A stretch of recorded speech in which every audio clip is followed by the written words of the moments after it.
दोस्तों, आखिरकार दिल्ली के मतदाताओं ने अपने मत के जरिए अगले 5 साल वो किसकी सरकार चाहते हैं इसका फैसला कर लिया है। ईवीएम में अब सबकी किस्मत लॉक हो चुकी है। अब 8 तारीख को पता चलेगा किसकी बनेगी सरकार। लेकिन आज मैं आपके सामने एक बहुत ही विश्वसनीय एग्जिट पोल रखने वाली हूं दोस्तों।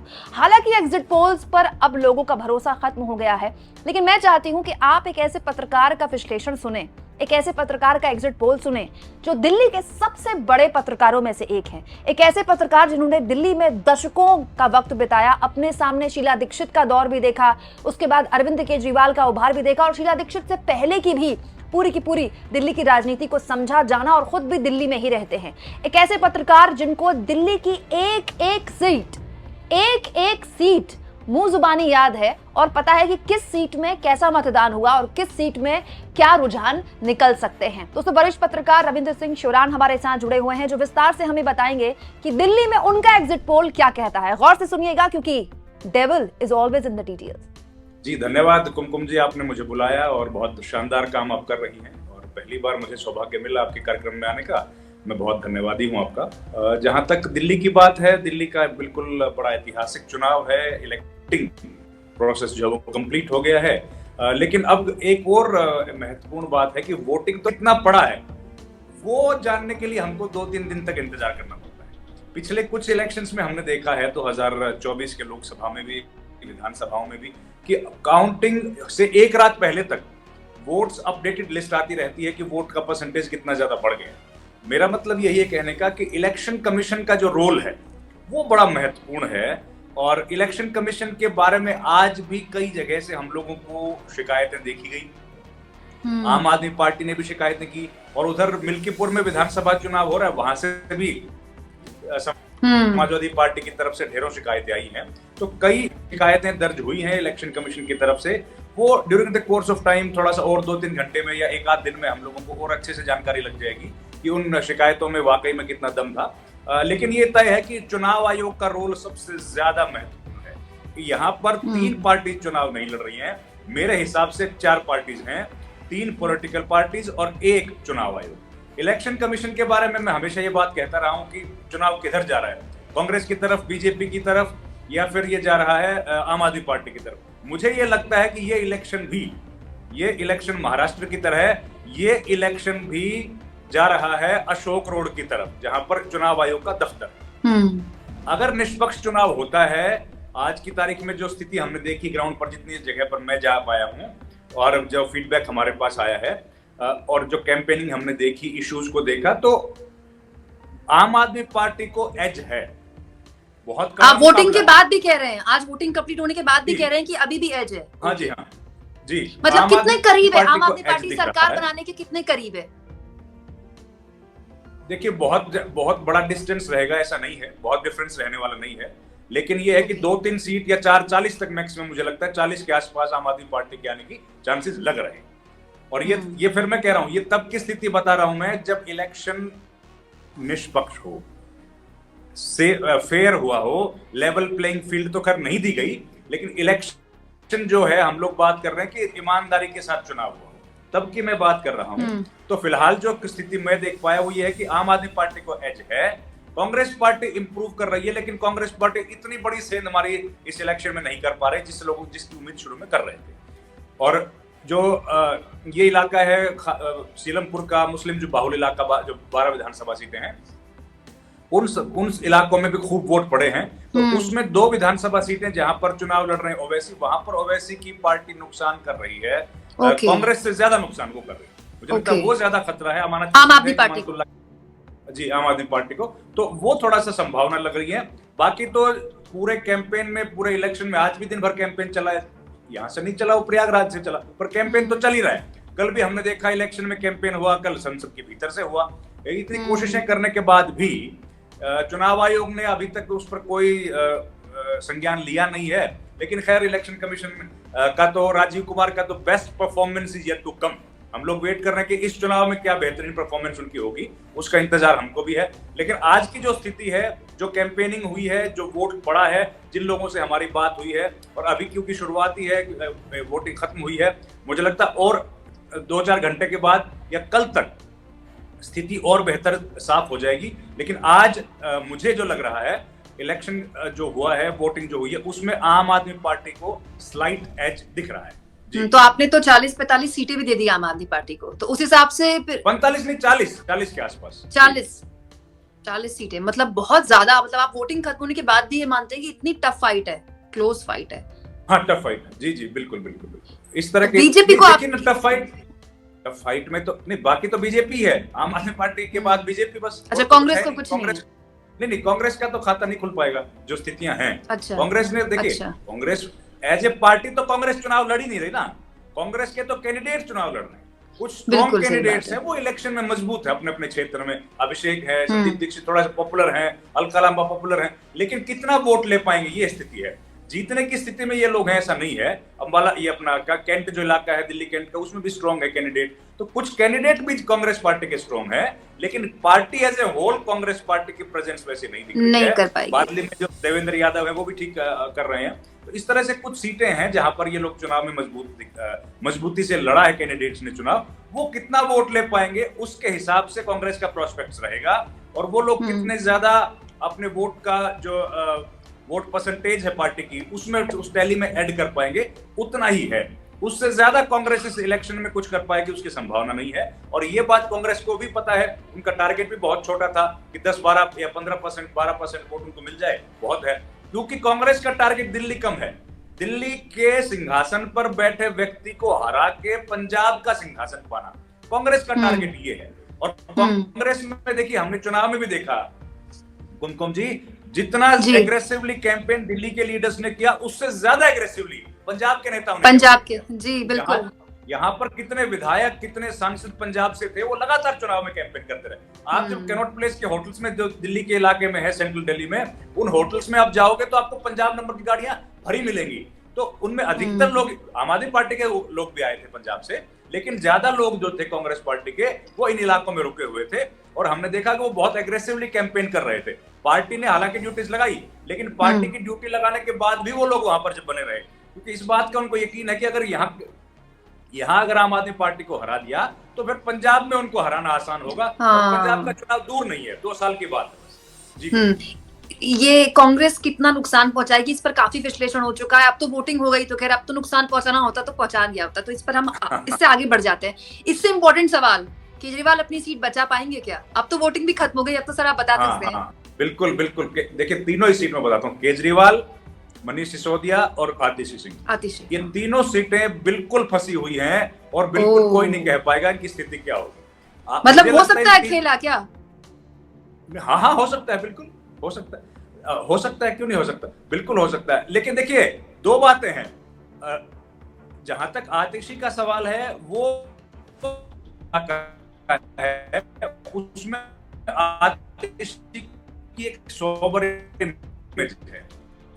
कांग्रेस का कैंडिडेट में ये भी असर हुआ है कि रमेश भिदुड़ी के जो सपोर्टर थे, उन लोगों ने थोड़ा सा ऐसा रवैया दिखाया लोगों के प्रति कि लोग उनसे थोड़ा सा अपने आप को दूर रखना चाहते हैं। तो इस वजह से मुझे लगता है कि आतिशी की पोजीशन इन तीनों में सबसे बेहतर है। लेकिन केजरीवाल के बाद मनीष सिसोदिया, बाप रे, जी, मनीष सिसोदिया की जो पोजीशन है, मनीष सिसोदिया भी स्लाइटर एज पे हैं। मनीष सिसोदिया एज पे हैं क्योंकि तरविंदर मारवाह जो है, वो एक तो थोड़ा सा सीनियर बहुत हो गए हैं, और उनका वो 2-3 बार के वहां पर एमएलए रहे हैं, तो उनका व्यक्तिगत तौर पर थोड़ा सा विरोध है। और फरहाद कैंपेन के दौरान जैसी उम्मीद थी, हालांकि उनके लिए प्रियंका गांधी चुनाव प्रचार में गई, रेहड़ी पर हम लोगों ने उनकी तस्वीरें भी देखी, लेकिन तो भी मुझे लगता है कि झुग्गियों का इलाका काफी है उसमें, ये भोगल और जंगपुरा का इलाका जो है, तो मुझे लगता है वो नंबर 2 पर है, जो थोड़ी सी कंफर्ट में। और सबसे ज्यादा टीफ सीट जो फंसी हुई है वो अरविंद केजरीवाल की ही है। बाप रे।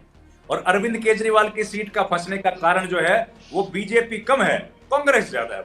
वहां पर संदीप दीक्षित ने जो कैंपेन किया है, और जो कांग्रेस पार्टी पिछले 10 साल से नहीं कर पाई, शीला दीक्षित की लेगेसी को याद, वो भी इस बार उन्होंने किया है। तो ये थोड़ा सा असर उसका भी है। और वो जो इलाका है, गोल मार्केट का पहले नाम था उस विधानसभा क्षेत्र का, जिसको हम लोग आजकल नई दिल्ली बोलते हैं, तो उस इलाके में सरकारी नौकरी करने वाले लोगों की संख्या काफी ज्यादा है, क्योंकि उसका इलाका गोल मार्केट से लेके और लक्ष्मीबाई नगर, ये पूरा इलाका, सरोजनी नगर का इलाका जो सरकारी घर है, ये उसी में पड़ता है। तो उसमें है और उसके लिए योजनाएं बनाई हैं बीजेपी ने भी, और कैंपेन बड़ा एग्रेसिव किया बीजेपी ने उस इलाके में। हालांकि प्रवेश वर्मा कोई बड़े नेता उस इलाके के लिए ऐसा नहीं है, लेकिन फिर वही बात, फिर आता है काम चुनाव आयोग का। अगर 100 मीटर के दायरे में 3-3, 4-4 घर हैं जहां पर किसी घर में 30 वोट बन रहे हैं, किसी में 25 वोट बन रहे हैं, किसी में 17 वोट बन रहे हैं, तो वो वोट जो है वो केजरीवाल को हराने की दिशा में जा रहा है। तो ये तमाम चीजें ऐसी हैं जो केजरीवाल के पूरे कैंपेन को और ज्यादा मुसीबत में डालती हैं, उनकी जीत की संभावनाओं को कहीं ना कहीं और तकलीफ देती हुई दिख रही है। मतलब वोटिंग खत्म होने के बाद भी अगर रविंद्र सर ये कह रहे हैं कि केजरीवाल की सीट सबसे अनसेफ है, तो हमारे दर्शक ये जान लें कि ये बात बिल्कुल हवा हवाई नहीं है। और हमारे दर्शक ये भी महसूस कर रहे होंगे कि रविंद्र सर के नेटवर्क में थोड़ा सा इशू है।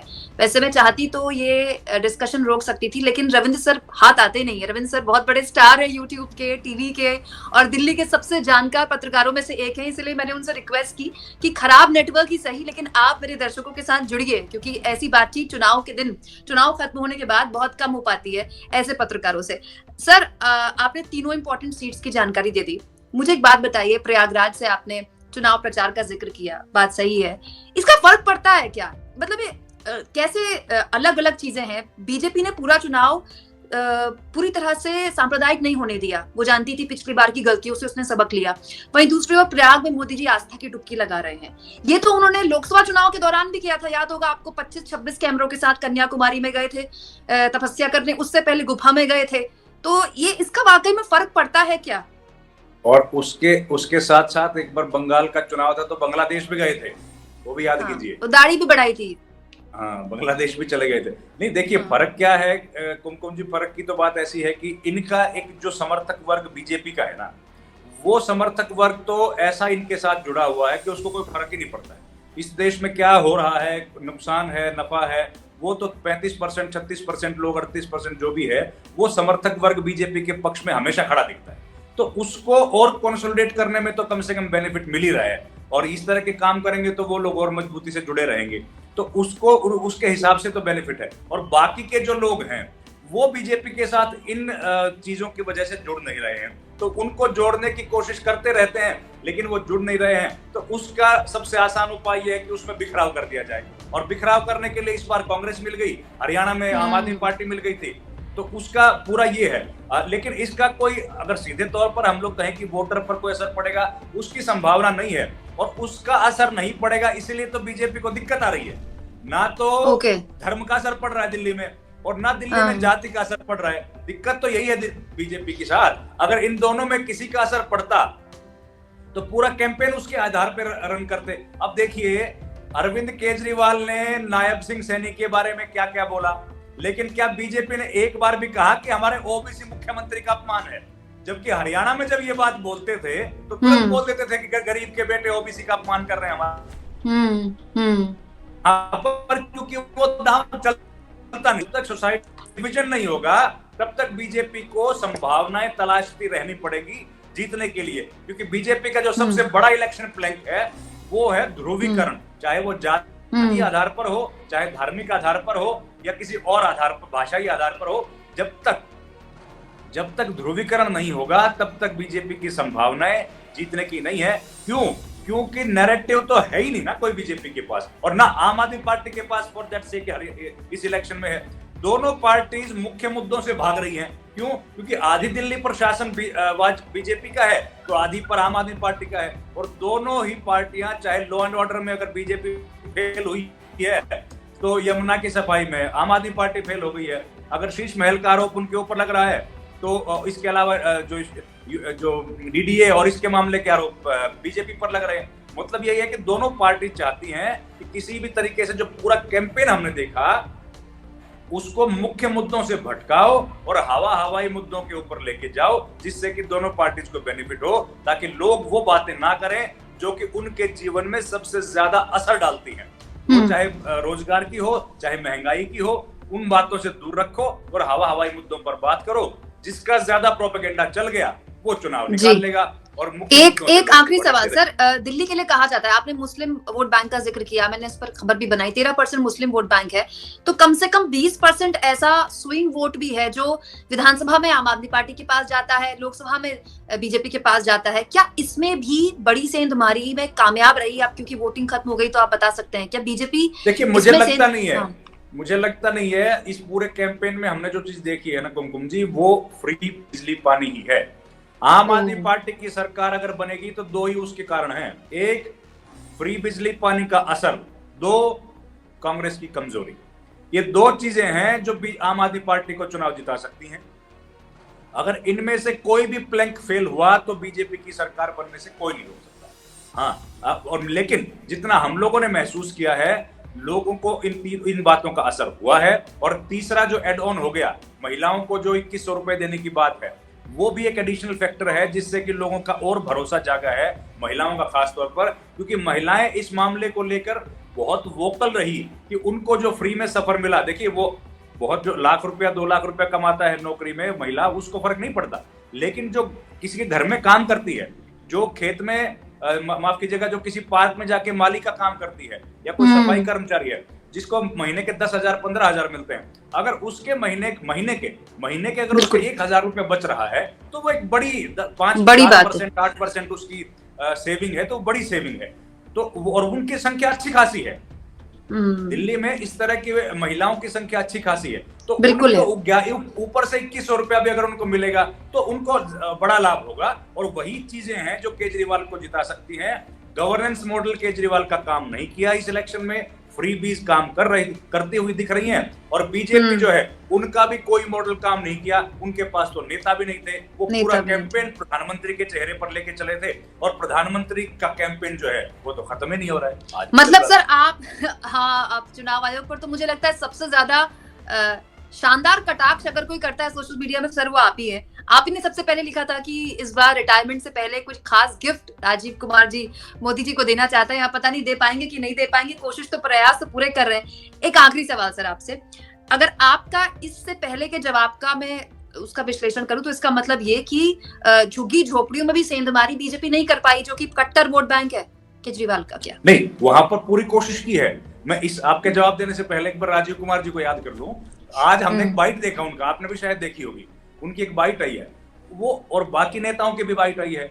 हर जगह पर जहां पर नेता खड़े हैं वहां कहीं 20 कैमरा, कहीं 30 कैमरा, कहीं 40 कैमरा है। राजीव कुमार जहां बाइट दे रहे हैं वहां बस एक कैमरा है। भाई ऐसी कौन सी जगह छिप के खड़े हो गए वो? ये तो हमने देखा ही नहीं। उनको पता सर, उनको पता था ना कैमरास कौन से सवाल पूछेंगे, इसीलिए। अब ये देखिए, ऐसा तो होता नहीं था। हमने तो, आपने भी बहुत इलेक्शन कवर किए हैं। एक जनरल इंफॉर्मेशन आती है कि फला आदमी वहां वोट डालेंगे, उसको जाने जाओ, और एक प्रिस्क्राइब्ड एरिया है उसके आगे हम लोग जा नहीं सकते।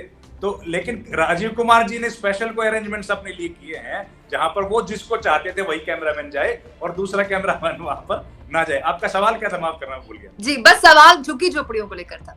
झुग्गी, हाँ देखिए, झुग्गी झोपड़े में बिल्कुल कोशिश की है, और आरएसएस ने बड़ी प्रयास वहां पर किए। वो लोग खूब उन्होंने कैंपेन किया, लोगों से मुलाकातें भी की हैं, और छोटी छोटी टोलियों में भी लोग गए हैं, और आरएसएस के लोगों ने भी ये बात बताई। बल्कि खाली दिल्ली में आरएसएस है वैसे नहीं, बाहर से भी जो लोग आए थे उन लोगों ने भी किया है काम, और बीजेपी से इंडिपेंडेंट वो लोग अपना काम करते रहे हैं। लेकिन क्या है कि बात वही है, फ्री वाला जो सिस्टम है वो झुग्गियों में ही चलता है, और उसको खत्म करने के लिए जरूरी है कि फ्री की जो रेवड़ियां हैं या फ्री की जो वेलफेयर स्कीम्स हैं उसको उस आदमी तक ऑल्टरनेट के तौर पर पहुंचाया जाए। और उसको वहां पर क्या है कि वहां पर सिद्धांत नहीं चाहिए, वहां पर उसको फ्री का ही चाहिए। और बीजेपी को एक आम धारणा जो आदमी की है वो ये है कि बीजेपी अगर आई तो फ्री को खत्म कर देगी। तो ये जो है, ये झुग्गी झोपड़ी में ये नुकसान बीजेपी को कर रहा है, और आम आदमी पार्टी तो पहुंचाने में कामयाब रही है। और 2100 वाली स्कीम भी उन्होंने उसी इलाके में ज्यादा, अब ये देखे ना, ये जो रजिस्ट्रेशन किया है 2100 स्कीम वाली स्कीम का, वो तो उन्हीं इलाकों में हुआ है ना। जो कोई सरकारी नौकरी कर रहा है वहां थोड़ी लोग, वहां तो बहुत लोग गिने चुने लोगों ने किया होगा। ये तो उन्हीं लोगों ने किया है जो झुग्गी झोपड़ी में रहने वाले, वहां पर एक कैंप लगाया और ढेरों लोगों ने वहां पर रजिस्ट्रेशन किया है। तो इस वजह से आम आदमी पार्टी को बेनिफिट है। आरएसएस ने पूरी कोशिश की, लेकिन अब उसका असर तो देखिए 8 तारीख को ही पता लगेगा। हम तो आकलन कर रहे हैं, उसका असर जितना मुझे लगता है होना चाहिए था शायद उतना नहीं हुआ, और उतना नहीं हुआ तभी आम आदमी पार्टी जीतने की संभावना दिख रही है।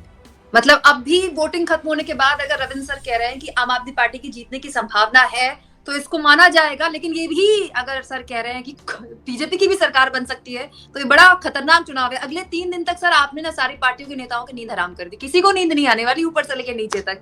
हाँ, लेकिन ये माना जाएगा सर कि अगर ये चुनाव आम आदमी पार्टी जीत जाती है तो ये वाकई में अद्भुत चुनाव होगा कि पूरा चुनाव आयोग, पूरी बीजेपी, खुलेआम पैसे बांटना, पूरी मीडिया आपकी गोद में, उसके बावजूद भी अगर अरविंद केजरीवाल जीत जाते हैं तो न केवल विपक्ष के बड़े नेता के तौर पर बल्कि केस स्टडी के तौर पर भी दिल्ली बन जाएगा। फिर हर चुनाव विपक्ष के नेता ऐसे ही लड़ेंगे जैसे केजरीवाल ने दिल्ली में लड़ा, अगर वो जीत जाते हैं तो।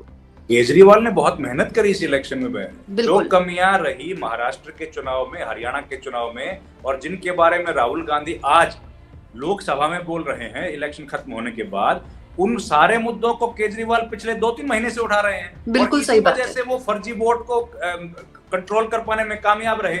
इसी वजह से कितने लोगों को जागरूकता मिली कि उनका वोट कटा है कि नहीं कटा है, और कितने सारे लोग मिले जिनका वोट कट गया। अभी बल्कि देखिए, मैं तो एक और अपने साथी जर्नलिस्ट हैं, उनके साथ एक डिबेट कर रहा था, उन्होंने कहा भैया मेरा ही कट गया।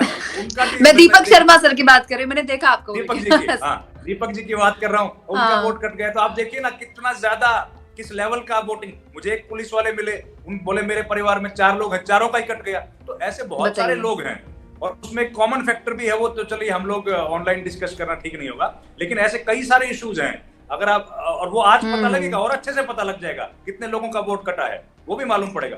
तो सबसे बड़ा फैक्टर 2 ही है, फ्रीबी और फर्जी वोट। इन दोनों के आधार पर इस चुनाव का फैसला होगा। अगर केजरीवाल फर्जी वोट को मैनेज कर पाने में कामयाब रहे तो चुनाव जीत जाएंगे, और अगर राजीव कुमार रहे तो बीजेपी जीत जाएगी। कमाल है, मतलब ये एक पत्रकार ही बोल सकता है इतनी बेबाकी से। अमूमन आज के दौर में वो पत्रकार जो किसी से डरता नहीं है, रविंद्र सर उनमें से एक है। बहुत बहुत शुक्रिया सर, बहुत शानदार विश्लेषण आपने किया। उम्मीद है कि आगे भी चैनल में आपके दर्शन होते रहेंगे।